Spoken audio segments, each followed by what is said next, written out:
Oui, monsieur le président, chère conseillère, chers conseillers.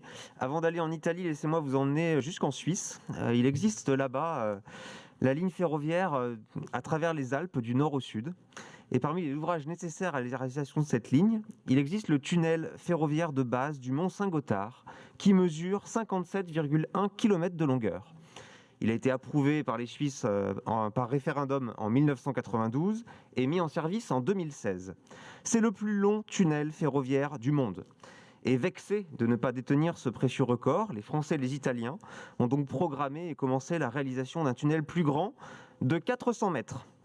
Oui, parce qu'en effet, le tunnel ferroviaire de base du Mont d'Ambin, entre Saint-Jean-de-Maurienne en France et Suse en Italie, mesurerait 57,5 km et deviendrait ainsi le plus long du monde. C'est donc la seule raison valable que nous voyons pour réaliser la liaison ferroviaire Lyon-Turin, détenir le record mondial du plus long tunnel. Car pour les autres arguments, nous ne voyons pas vraiment l'intérêt d'aller au bout de ce projet.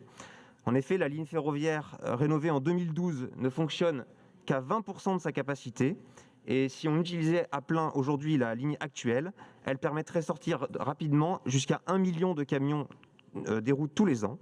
Le projet ensuite détruirait 1500 hectares de terres agricoles, alors que nous visons la fin de l'artificialisation des sols pour préserver notre capacité à nourrir nos citoyens. Le projet nécessiterait le déplacement de 43 millions de tonnes de matériaux, un bel exemple de l'extractivisme, symbole de notre temps. Le projet n'est ni financé ni par le côté italien, ni par le côté français.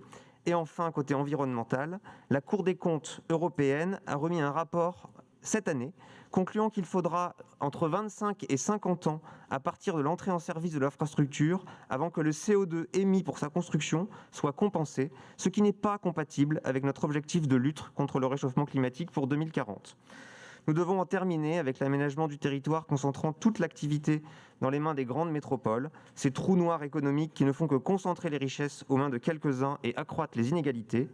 De longue date opposés au projet Lyon-Turin, nous voyons d'un bon œil qu'un membre de notre nouvelle majorité puisse intégrer l'association transalpine pour savoir s'il est intéressant ou non de construire le plus long tunnel du monde. Je vous remercie.